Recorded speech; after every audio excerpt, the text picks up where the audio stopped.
para ahli pakar dari White House sedang mempelajari MBG kita ini.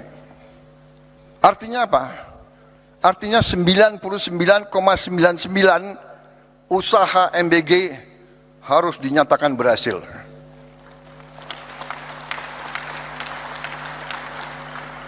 Saya tidak mengerti. Ya, mungkin dasarnya adalah menganggap lawan politik apa saja dibuat harus diserang, harus dijelek-jelekan. Ya, inilah usaha kita untuk menjelaskan. Tetapi saya hanya ingin beritahu saudara-saudara, saya baru 1 hari yang lalu, para ahli pakar dari White House sedang mempelajari MBG kita ini. Sedang mempelajari MBG kita sendiri. 3 bulan, 4 bulan yang lalu saya terima rombongan dari Rockefeller Institute datang ke saya, dan dia mengatakan makan bergizi gratis itu adalah investasi yang terbaik yang bisa dilakukan oleh suatu negara.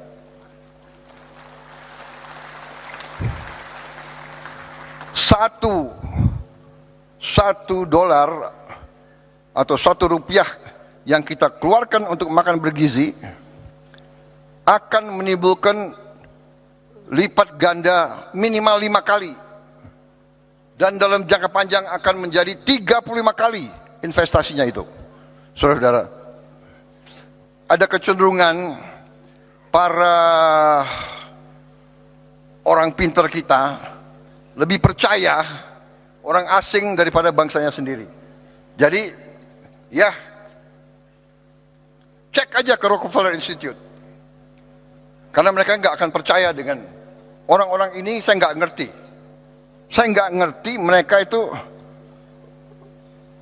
pemikirannya kayak apa. Tapi tetap harus kita ajak bicara.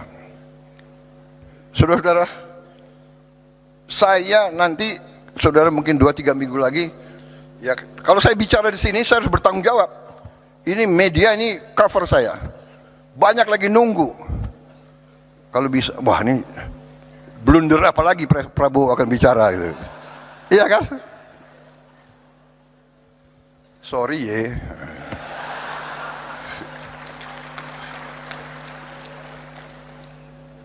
Saya kaget sendiri. Menteri Kesehatan, you boleh cek, kan ini direkam.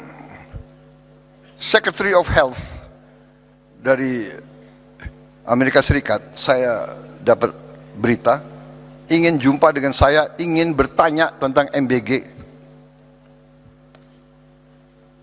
Saudara-saudara,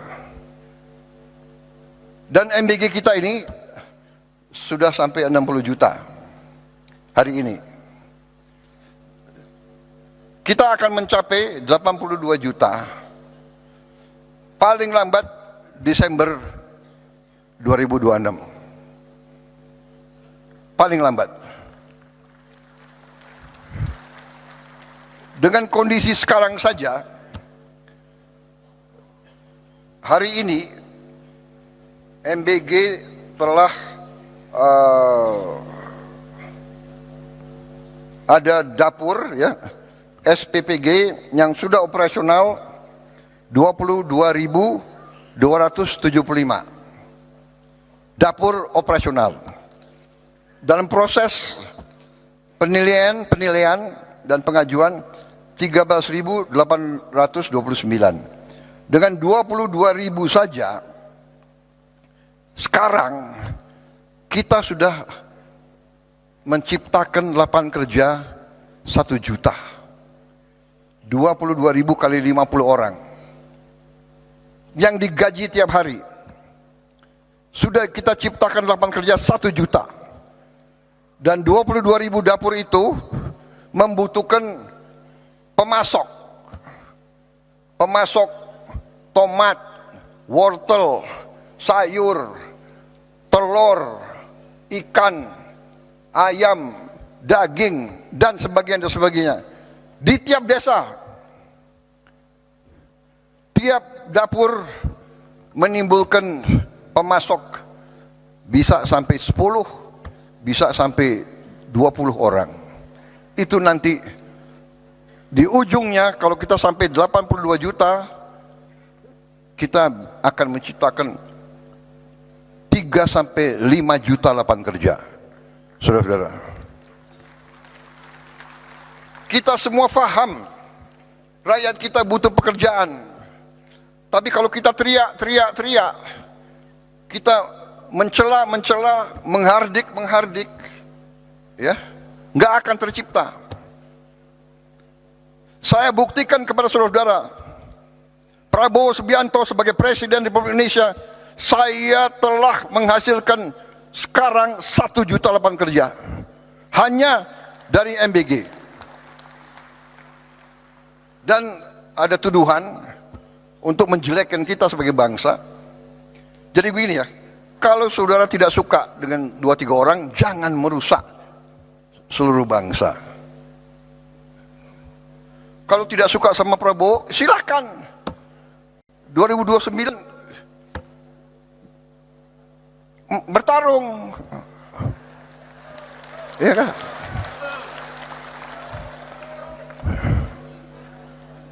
Sedikit-sedikit mau demo boleh, tapi dia tidak berharap demo, dia berharap kerusuhan, dan kerusuhan itu mencelakakan bangsa dan negara. Saudara-saudara, kerusuhan mencelakakan bangsa dan negara. Bakar-bakar, bom molotov, saya katakan itu membahayakan, itu pidana. Saya tidak ragu-ragu. Kalau demo silakan, tapi mau bagaimana mau demo?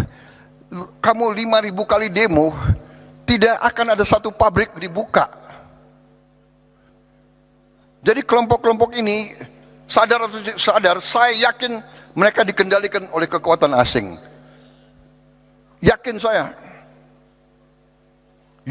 dan saya punya bukti.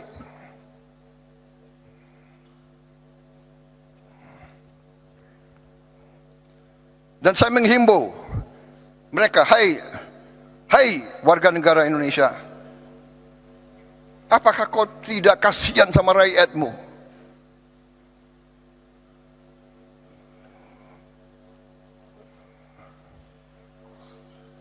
Saudara-saudara,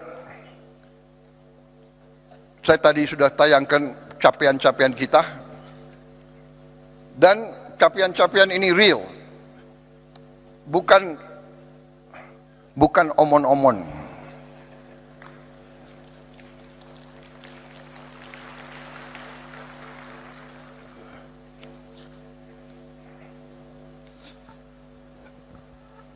Kita telah bentuk dana Sovereign Wealth Fund. Saya telah menghimpun semua kekuatan milik negara dalam satu manajemen, satu pengelolaan yang nilainya adalah 1 triliun US dollar. Terus lengkapnya adalah 1040 miliar dolar aset under management. Saudara-saudara, tadinya terpecah-pecah dalam 1040 perusahaan. Bayangkan nggak? Siapa yang bisa manage 1000 perusahaan? Ini akal-akalan. Saya katakan, pimpinan-pimpinan BUMN yang dulu harus bertanggung jawab. Jangan enak-enak kau, siap-siap kau dipanggil kejaksaan.